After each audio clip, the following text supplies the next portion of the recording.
बहुत बहुत धन्यवाद कमेटी का। साथियों, आज पूरे विश्व में भारत रत्न नारी में मुक्तिदाता, भारत के भाग्य दाता बाबा साहब भीमराव अम्बेडकर का 133वां जन्मदिन मनाया जा रहा है। तो भीड़ इतनी बाबा साहब के जन्मदिन पर क्यों एकत्र होती है? पूरे विश्व में बाबा साहब ऐसे पहले महामानव हैं जिनका जन्मदिन पूरे हर्षोल्लास के साथ मनाया जाता है। इनके बाद साथियों इतना हर्षोल्लास के साथ जन्मदिन किसी का नहीं मनाया जाता। साथियों, जो व्यक्ति समाज के लिए अपनी कुर्बानी देगा, समाज के लिए अपने बच्चों को कुर्बान करेगा, समाज के लिए अपना घर बार कुर्बान करेगा, समाज साथियों उस व्यक्ति के लिए समाज अपना सब कुछ कुर्बान करता। साथियों, आज अगर मैं अपने बारे में बता दूं, सूर्यवंश क्षत्रिय लोकेंद्र एसपी मुल्क रत्न, मैं उस जिले से आता हूं जिसको दलितों की राजधानी कहा जाता है। आगरा से मैं आता हूं साथियों, जहां पर बाबा साहब अंतिम बार सन 1956 में गए थे। और बाबा साहब जब रामलीला मैदान में, किले के सामने मैदान है, वहां से बोले और कहा कि मेरे समाज के पढ़े लिखे लोगों ने मुझे धोखा दिया है। अगर आज बाबा साहब देख रहे होते तो देखते कि वो वक्त और था। आज समाज के पढ़े लिखे लोग इस मिशन को मरते दम तक आगे ले जा रहे हैं और आगे ले जाते रहेंगे। साथियों, बात रिजर्वेशन की होती है तो रिजर्वेशन हमें कोई भीख या खैरात में नहीं मिला। बात है जब बाबा साहब बड़ौदा में नौकरी करने गए तो बाबा साहब केवल 11 दिन नौकरी कर पाए और वहां से उनको कुछ जातिवाद और मनवादी व्यवस्था के लोगों ने भगा दिया। तब बाबा साहब को लगा कि मैं इतना पढ़ लिख कर इतना अत्याचार सह रहा हूं तो मेरे समाज के लोग कितना सहते होंगे। तब बाबा साहब ने 1927 में डिप्रेस क्लास के लिए अंग्रेजी के लेटर अंग्रेजों को लिखे और 1930 में आयोग गठित हुआ। जब मिस्टर गांधी को पता लगी ये बात, जब मिस्टर गांधी जी को पता लगी तो उन्होंने सोचा अगर अछूतों को अलग मुल्क मिल गया, अछूतों को 2 वोट देने का अधिकार मिल गया तो ये गुलामी से हट जाएंगे और विकास की मुख्य धारा में आ जाएंगे। तो गांधी जी ने आमरण अनशन कर दिया। साथियों, गांधी जी ने अंग्रेजों को भगाने के लिए कोई आमरण अनशन नहीं किया, लेकिन दलितों का अधिकार खाने के लिए आमरण अनशन किया। साथियों, ये दस्तावेज रिकॉर्ड है, ये कोई हवाई नहीं है। साथियों, एक बात और कहना चाहूंगा कि आज हम लोग ये पानी जो पी रहे हैं ये सब बाबा साहब की देन है। साथियों, जब बाबा साहब पढ़ लिख कर विदेश से आ गए थे और बड़ौदा से जा रहे थे अपने एक मित्र के साथ कार में, तो बाबा साहब को प्यास लगी और बाबा साहब ने कहा कि भाई ड्राइवर से गाड़ी ढाबे पर रोक लेना, जरा हमें प्यास लग रही है। तो वहां एक व्यक्ति सोनवा काम करता था उस ढाबे पर लकड़ी फाड़ने का, चिड़ने का, और जब वो व्यक्ति पानी लेने गया तो कहा भाई जरा अम्बेडकर साहब बैठे हो पानी पिलाओ। वो ढाबे का मालिक ने जब देखा कि बाबा साहब गाड़ी में बैठे हुए हैं और नौकर पानी लेकर जा रहा था तो उस व्यक्ति ने थप्पड़ मार दिया और पानी नीचे गिर गया कि इस अम्बेडकर को पानी मत पिलाओ, यह अछूत है। सोनमा देख रहा था, मैं भी अछूत हूँ बाबा साहब के लिए, बाबा साहब को सब जानते थे। तो जब सोनमा ने देखा कि बाबा साहब बिना पानी पिए जा रहे हैं तो सोनमा वहां से भागा अपने घर गया, झुग्गियों में गया और मटका भर के लाया और कहा मैं अपने बाबा साहब को प्यासा नहीं जाने दूंगा।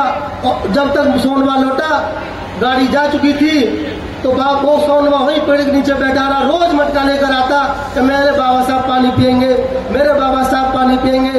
लेकिन ये बात जब तक बाबा साहब तक पहुंची, सोनवा जी का देहांत हो गया और बाबा साहब उसे देखने गए तो बाबा साहब अपने कंधे पर सोनवा को अंतिम संस्कार करके ले गए। साथियों,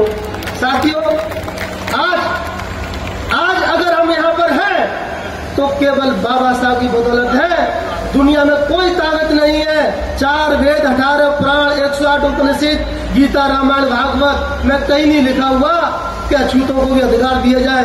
अगर किसी को मिल जाए तो आ जाना, 1 लाख रुपए नाम दूंगा। 1 लाख रुपए नाम दूंगा, लिखा दिखा देना मुझे कि ये लिखा हो तुम अधिकार दिलाने की बात कहीं भी लिखी गई। संविधान से ये देश चल रहा है, संविधान से कानून चल रहा है। साथियों, हमारे बाबा साहब ने जब देश का बंटवारा हुआ, पाकिस्तान बांग्लादेश अलग हुआ, तो बाबा साहब ने कहा अगर किसी देश का बंटवारा वहां के धर्म के नाम पर होता है तो वो देश बर्बाद हो जाता है। आज पाकिस्तान का वही हाल है। पाकिस्तान मुस्लिम राष्ट्र है लेकिन बर्बाद हो गया साथियों। और कुछ जो दिन जा रहा है 2, 4, 10 साल 20 साल बाद पाकिस्तान हमारे देश में मिल जाएगा और हम फिर अखंड भारत बनाएंगे। साथियों, आजकल साइबर अपराध बहुत बढ़ रहा है। हर आदमी अपने घर में अखबार लगाए, अखबार पढ़े, क्योंकि सोशल मीडिया और टीवी पर साइबर अपराध के बारे में नहीं बताया जाता है। पिछले 2023 का रिकॉर्ड है, 70 करोड़ रुपया साइबर ठगों ने लूटा है देश में से। सरकारें लगी हुई हैं और पुलिस थाने भी काम करते हैं और जगह जगह हर जिले में साइबर थाना बनाया गया है। कोई भी समस्या आती है 1930 1930 पर आप कॉल करिएगा, आपकी समस्या का समाधान होगा। साथियों, महिलाओं को बाबा साहब ने सारे अधिकार दिलाए। आज नौकरी में 6 महीने की प्रेगनेंसी लीव बाबा साहब ने दिलवाई। मजदूरों को 8 घंटे का काम बाबा साहब ने दिलवाया। पहले अनलिमिटेड काम कराते थे, जब तक जिसकी लाठी उसकी भैंस, कोई नियम नहीं था। जो मजदूर चाहे वो किसी भी समाज के हो, अगर वो 8 घंटे की तनख्वाह लेते हैं तो बाबा साहब को दी जाती। साथियों, बाबा साहब ने उनको अधिकार दिलाया। महिलाओं को आज 125 CRPC भरण पोषण का अधिकार, एक पत्नी के रहते दूसरी शादी न करना, साथियों तलाक का अधिकार, पैसे का अधिकार, सारे बाबा साहब ने दिलवाए। साथियों, और मैं कोई भी देश की महिला हो, पूरे देश की महिला हो, इससे कोई फर्क नहीं पड़ता। साथियों, शिक्षा हर व्यक्ति को करनी चाहिए। अगर जो व्यक्ति अपने माता पिता अपने बच्चों को शिक्षा नहीं दिलाते हैं साथियों, वो समाज के दुश्मन हैं, क्योंकि आपको शिक्षा दिलानी चाहिए। साथियों, विदेश न जाकर अपने ही देश में काम करें, क्योंकि हमारे देश में बहुत संसाधन है। विदेश में जाते हो लोग फंस जाते हैं, सरकारों को फिर आपको निकालना पड़ता है, उसमें बहुत ज्यादा खर्चा आता है। साथियों, स्वदेशी खाइए, क्योंकि पहले हम लोग मूल निवासी थे, अब भी है, लेकिन अब अंग्रेजी चीजें खाने लग गए हैं। हमें सुबह दलिया, गेहूं, चावल, ये सब, छाछ, दूध, दही, लस्सी, गन्ने का जूस पीना चाहिए। हमें कोल्ड ड्रिंक नहीं पीनी चाहिए। विदेशी चीजों का बायकॉट करिए, क्योंकि विदेशी चीजों से धन्ना सेठों के घर भरते हैं, फिर उन पैसों से आपके खिलाफ कार्रवाई होती है। साथियों, आपको कमजोर बनाया जाता है। साथियों, किसी के बहकावे में न आए, अपने दिमाग से काम करें, क्योंकि समाज में लूटने वाले बहुत हैं। तमाम ठग जो रास्ते में लूट ले जाते हैं कि हम पुलिस वाले हैं, हम फलाक एजेंसी से हैं, किसी के कुंडल तोड़वा ली जाती, किसी की चैन छीन ली जाती है। साथियों, अपने दिमाग से काम लें और पढ़ाई पर ध्यान दें। साथियों, और मैं कहना चाहूंगा कि पुलिस आपके न्याय के लिए, पुलिस आपकी सुरक्षा के लिए है। अगर आपके साथ कोई भी समस्या आती है, आपके पास आपके थाना प्रभारी का, आपके चौकी प्रभारी का, आप जिले के कप्तान साहब का नंबर होना चाहिए। कोई भी छोटी मोटी समस्या आप उनको बताइए। आपकी गली में सट्टा हो रहा है, जुआ हो रहा है, चरस गांजा बिक रहा है, जब तक आप गलत चीजों को खिलाफ नहीं होंगे तो साथियों सरकार को कहाँ पता लगेगी? सरकार को कहाँ पता लगेगी? आप ही लोग बताओगे। और गंदगी अपने घर से निकालो, तभी आप मजबूत होंगे, क्योंकि जुआ सट्टे कराने वाला पैसे वाला बनकर आप पर ही राज करेगा। तो ऐसे लोगों को अपनी गली मोहल्ले से उठाकर सरकार का साथ दीजिए। साथियों, अंधविश्वास कतई ना करिए। अंधविश्वास लोगों को तब समझ में आता है जब वो खुद फंस जाते हैं। साथियों, विज्ञान का जीवन सर्वोत्तम है और बिना विज्ञान के जीवन नहीं है, क्योंकि आज अगर हम सब कुछ जहां देख रहे हैं वो विज्ञान की वजह से है। अगर हम धर्म की वजह से कुछ करते तो कुछ कर नहीं पाते। ये माइक, ये मोबाइल, ये टीवी, ये कैमरा, ये रोड, ये बल्ब, सब विज्ञान का खेल है। साथियों, तो हमें विज्ञान की सुननी चाहिए, विज्ञान को पढ़ना चाहिए, विज्ञान को जानना चाहिए। साथियों, आज जातिवाद की लोग बात करते हैं और इसमें कोई गौराई नहीं है कि जातिवाद है। 4 वर्गों में समाज को बांटा गया है। उन वर्गों में भी शूद्र को 6000 से ज्यादा जातियों में बांटा गया है। तो निश्चित रूप से आज समाज में है, लेकिन धीरे धीरे ये समाज में खत्म भी होगा। जो कोई चीज आती है तो वो खत्म भी होती है साथियों। लेकिन पहले आप देखेंगे तो पहले किसी के नाम के पीछे कोई भी टाइटल नहीं लगता था। कोई भी नाम आप उठा लीजिए, सबके नाम सिंगल होते थे। साथियों, एक और कहानी बताऊंगा कि आप फ्यूज बल्ब मत बनिए, आप करंट वाले बल्ब बनिए कि 60 साल में नौकरी कर लूं, उसके बाद समाज का काम करूंगा। 60 साल मैंने पहले अपने मकान बना लूं, 4 मकान बना लूं, 5 मकान बना लूं, बच्चों को विदेश भेज दूं, फिर मैं काम करूंगा। अरे कौन जानेगा आपको? फिर 60 साल बाद कोई आपके जीवन में करंट नहीं रहेगा। सरकार आपको निकाल के फेंक देती है। क्यों? क्योंकि आप किसी काम के लायक नहीं रहते। 60 साल बाद किसी काम के लायक नहीं रहते। अरे करना तो आप करो जवानी में, करना है तो जवानी में करो, कौन आपको रोकना है? लेकिन 60 साल बाद आप आओगे समाज में कि मैं फला IAS में, फला IPS में, फला DIG में, फला सांसद में। तो अरे भैया, जवानी में करो, जवानी में लोगों को सुधारो। बुढ़ापे में तो कोई घर वाले भी दाएं कर दे भाई तो अपने दूर जाके कहीं रहो। साथियों, आज ये जो भगवा वस्त्र मैंने पहना है उसका बहुत बड़ा कारण है कि तथागत गौतम बुद्ध सबसे पहले इस दुनिया में भगवा वस्त्र, गेरुआ वस्त्र पहनने वाले व्यक्ति थे। और ये भगवा वस्त्र हम मूल निवासियों का है, ये भगवा वस्त्र हम मूल निवासियों का है। और ये नीला जो वस्त्र है जो बाबा साहब का है, इसलिए हमने पहना है। किसी को आपत्ति तो नहीं होनी चाहिए। और मैं तो आपसे भी कहता हूँ, अरे आप भी पहना करो। हम अपने घर को तो अपने ऐसा रख ही सकते हैं। हम क्यों अपनी संपत्ति संस्कृति को दूसरे को दे दिया हमने? तो साथियों, मैं यही कहूंगा कि घर घर भगवा छाएगा और बुद्ध राज फिर आएगा। घर घर भगवा छाएगा और बुद्ध राज फिर आएगा। साथियों, गाँव में भीम चर्चा कराइए, संविधान के बारे में बताइए। सरकार नए नए नियम लेकर आती है तो सरकार के नियमों की जानकारी करिए। समाज कल्याण विभाग जाइए, SC ST के लिए तमाम योजना है।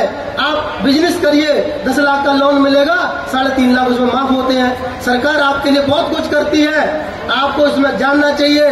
कोई बैठे बैठे आपको कुछ देने वाला नहीं है। सरकारी योजनाओं को आप फायदा लीजिए साथियों, और अपने बच्चों को जरूर पढ़ाएं। साथियों, कि बुराई के खिलाफ आप लड़िए, अपने भाई से मत लड़िए, नाली के पीछे मत लड़िए। आप मिलजुल कर रहिए साथियों, आप मिलजुल कर रहेंगे तो देश आगे बढ़ेगा, समस्या खत्म हो जाएंगी। छोटी छोटी बातों के लिए आप सरकार को, आप देश को दोषी नहीं ठहरा सकते। लोग कहते हैं देश ने हमारे लिए क्या किया, सरकार ने हमारे लिए क्या किया। अरे भाई, सरकार ने, देश ने तुम्हारे लिए क्या किया वो बात की बात है। तुमने देश के लिए क्या किया है? तुमने अपने देश के लिए क्या किया है? तुम अपने पार्कों को, अपने घर मकानों को, गलियों को, नालियों को, रोड को, सड़क को, बस को, ट्रेन को, जहाज को साफ रखो। जहाँ मौका मिलता गंदगी फैला देते हैं, जहाँ मौका मिलता थूक देते हैं। अरे सफाई रखिए देश के लिए, देश तुम लोगों का है। साथियों, इस देश की मिट्टी से वफा करते रहेंगे, मिशन को आगे बढ़ाया है, बढ़ाते रहेंगे और कातिलों के सामने सरगम नहीं करेंगे। मर जाएंगे मगर ईमान का सौदा नहीं करेंगे। साथियों, है समय नदी की धार जिसमें सब बह जाया करते हैं। बाबा साहब जैसे वीर सपूत होते हैं तो दुनिया में इतिहास बनाया करते हैं। साथियों, एक बार जीते जी, जहाँ बाबा साहब का मकान है मुंबई दादर में जाइए और एक बार अपने जीते जी संविधान भवन भी घूम लीजिए। संविधान भवन के चक्कर लगा लीजिए, महीने में 2 चक्कर लगा लीजिए। क्या पता ऐसा मौका आ जाए कि आपकी सीट संसद भवन में सुरक्षित हो जाए, आप संसद भवन में पहुंच जाओ। अरे भाई, अट्रैक्शन ऑफ लॉ का अट्रैक्शन सीखिए। जिस चीज को आप अपने दिलों में सोचोगे, जिस चीज को आप दिलों में रटोगे कि मुझे जाना है, मुझे नौकरी लगानी है, तो नौकरी पाखंड से नहीं लगेगी, बाबाओं के पास जाने से न लगेगी। आपकी शक्ति, आपकी सुरक्षा, आपकी संपत्ति, आपकी शिक्षा का अगर अधिकार आपको लेना है तो आपको उस संसद में जाना पड़ेगा साथियों। संसद में जाना पड़ेगा, सड़क पे नहीं आना पड़ेगा। कानून अपने हाथ में ना ले, कानून कतई अपने हाथ में ना ले और कानून की सुरक्षा करें, कानून के वालों की रक्षा करें और उनका सम्मान करें। फर्जी केस, पुलिस पर फर्जी केस न डालें, क्योंकि पुलिस आपके परिवार में से है। अगर कोई समस्या आती है जाके थानेदार को बताएं, कोतवाल को बताएं, कप्तान साहब को बताएं। हमारे जिले में कमिश्नरी लागू है और हमारे प्रत्येक जिले के IG साहब है और बड़े कप्तान साहब बड़े ईमानदार अफसर है, जाके समस्या को बताएं। अगर आपके घर में से पुलिस किसी को पकड़ के ले जाती है तो रोए नहीं, भागे नहीं, 10-20 लोग इकट्ठे होकर थाने जाइए तो कोई पैसा बताओ क्यों पकड़ के लाए हो, क्या गुनाह किया इसने। अगर आप नहीं जाओगे तो बहुत कुछ गड़बड़ हो जाएगी। आपको जाना चाहिए थाने पर, 25-30 लोगों को लेकर जाना चाहिए। और थाने पर जब जाओ तो 2 जोड़ी कपड़े बढ़िया बनवा लो, सुरक्षित साफ से। ऐसा नहीं कि बस रोटी खा रहे लेटरिन बैठ चलते भागने थाने। अरे भाई साफ से कपड़े पहन के थाने जाओ, अच्छे बन के जाओ, दाढ़ी बना के जाओ, मूछ है तो मूछ रखा के जाओ, नहीं है तो कटा के जाओ, लेकिन थाने जाइए, मिलिए। थानेदार का नंबर आपके पास होना चाहिए, चौकी इंचार्ज का नंबर आपके पास होना चाहिए। अपने प्रोग्राम को करिए। और दिन रात घी 700-800 रुपए किलो आ रहा है, दारू की बोतल 800-900 की आ रही है। आप हर महीने घी लाइए। अगर जिन बच्चों के माता पिता दारू घर में लेकर आते हैं, लड़ जाइए बाप से, कोई दिक्कत नहीं है। पुलिस बैठी, पुलिस को खबर कर दो। अगर पिता दारू पीता है, बीड़ी पीता है, गुटखा खाता है, सट्टा लगाता है, तो उसका विरोध आप करिए। अगर आप नहीं करेंगे, किसी दिन नशे में मार देगा, फिर कहेंगे सरकार कुछ नहीं कर रही, मार दिया। अरे भैया आप रोकिए। अभी पिछले 2023 की बात बता रहा हूँ, दिसंबर की लास्ट की, 8 करोड़ रुपए की दारू, 8 करोड़ रुपए की दारू इस गाजियाबाद जिले ने पी ली नई साल पे। अब सोचो 8 करोड़ के तो 4 कॉलेज बन जाते। अगर सब लोग मिलकर 10-10 हजार रुपए जमा करें तो SC, ST, OBC माइनॉरिटीज के लोग अपने बच्चों के लिए PIB कॉलेज बना सकते हैं। आपको प्राइवेट में पढ़ने की जरूरत नहीं है, क्योंकि प्राइवेट तो मनमानी करेंगे। आप लगे रहो जुआ सट्टा में, दारू में, पौआ में। अरे भैया पैसा इकट्ठा करिए, आप कॉलेज बनवाइए, सरकार को देखिए, तमाम नियम कायदे कानून, समाज कल्याण जाइए, कल समाज कल्याण जाना, परसों चले जाना। एक किताब आती है कि दलितों के लिए क्या क्या योजना है, बहुत योजना है, आप लीजिए। सरकार के पास बहुत खजाना है देने को। जब आप जाएंगे नहीं तो कहाँ आपको सरकार तो आएगी नहीं घर पर, आपको जाना पड़ेगा। और हिंदू कोड बिल की बात है, बात तो बाबा साहब के बारे में बहुत है, क्योंकि समय कम है, जनता बहुत है, वक्ता बहुत है, बहुत वक्ता है। बस मैं लास्ट खत्म कर रहा हूँ कि अगर जब तक इस देश में महिलाओं को बराबर का अधिकार यानी 50%, 50% अधिकार महिलाओं को मिलनी चाहिए। नौकरी में, संसद में, सदन में, विधानसभा में, हर जगह 50% महिला होनी चाहिए।